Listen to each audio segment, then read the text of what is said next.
ஆனால் to be frank நான் சொல்கிறேன், இந்த 30 இயர்ஸில் so many assistant directors worked with me. I was always friendly with everybody. ஒருத்தர் கூட ஒருத்தர் வந்து இந்த சீன் ஏன் நீங்கள் இப்படி ஷார்ட் வைக்கிறீங்க கேட்டதே கிடையாது. கேட்டால் I am ready to explain. I am more then willing to explain. In fact என்னோட ரொம்ப இன்டர்வியூ போன வைரல் ஆச்சு ரொம்ப நாளைக்கு முன்னாடி. அதில் வந்து ரொம்ப நிறைய விஷயம் பேசியிருந்தேன். அது நான் வந்து எனக்கு இன்டர்வியூனே தெரியாது.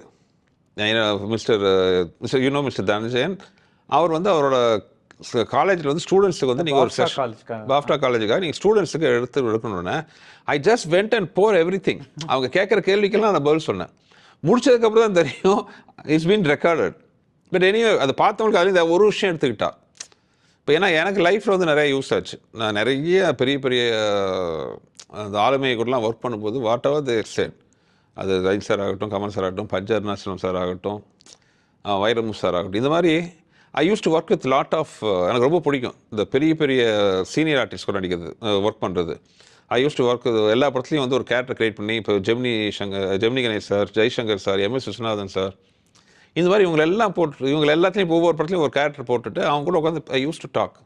அவங்களோட எக்ஸ்பீரியன்ஸ்லாம் ஷார்ட் நேரத்தில் வந்து போய் உட்காந்துட்டு சார் அந்த படம் எப்படி சார், அந்த சீன் எப்படி எடுத்தீங்க, இப்போ உதாரணத்துக்கு MN ராஜம்மா இருப்பாங்க, அவங்கள்ட்ட உட்காந்து நாடகம் பண்ணல அந்த ஸ்க்ரீன் வரலன்னா எம்ஜிஆர் நிற்பார், வாட் யூ ஃபீல், அந்த இது எப்படி எடுத்தாங்க, இதெல்லாம் கேட்டுட்டு. The new Vivo V70 Elite powered by flagship level Snapdragon 8s Gen 3. Buy now.